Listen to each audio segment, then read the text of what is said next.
নিজ বাড়িতেই হামলার শিকার হয়েছেন বলিউড অভিনেতা সাইফ আলী খান। বুধবার রাত ২টায় এক দুষ্কৃতিকারী অভিনেতার ওপর হামলা চালান।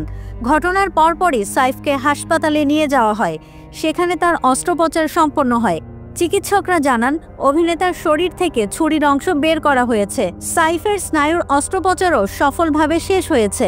পাশাপাশি অভিনেতার কসমেটিক সার্জারি সম্পন্ন হয়েছে। এদিকে সাইফ আলী খানের ওপর হামলার ঠিক আগেই বুধবার রাতে কারিনা পার্টি করছিলেন।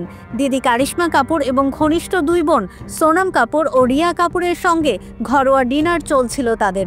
কারিনা নিজেই তাদের ডিনারের একটি ছবি শেয়ার করে লেখেন, গার্লস নাইটিং। এর কিছুক্ষণ পরেই হামলার শিকার হন সাইফ। তবে ঘটনার সময় কারিনা কি সাইফের পাশেই ছিলেন নাকি পার্টি মুডে তখনও ব্যস্ত ছিলেন তা নিশ্চিত হওয়া যায়নি। যদিও পাপ্পারাজিদের ক্যামেরায় চিন্তিত অবস্থায় হাসপাতালে দেখা মিলেছে অভিনেত্রীর। পুলিশ জানিয়েছে, সাইফের সঙ্গে হামলাকারীর রীতিমতো ধস্তাধস্তি হয়।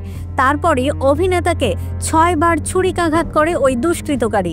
এ সময় বাড়ির অন্যান্য সদস্যরা চেঁচামেচি শুরু করলে হামলাকারী পালিয়ে যায়।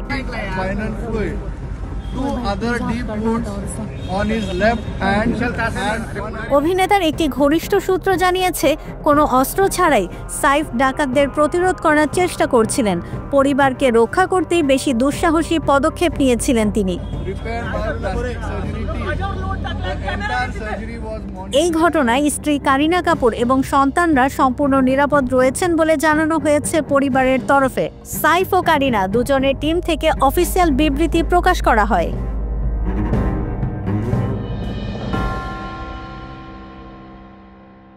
কেউ না বুঝলেও আমরা আপনার প্রয়োজন বুঝি, আর তাই তো অত্যাধুনিক ফিচার সম্বলিত বিভিন্ন সাইজ আর কালারের ২৫০টিরও বেশি ডিজাইন অপশন নিয়ে ওয়ালটন স্মার্ট ফ্রিজ বোঝে আপনার প্রয়োজন।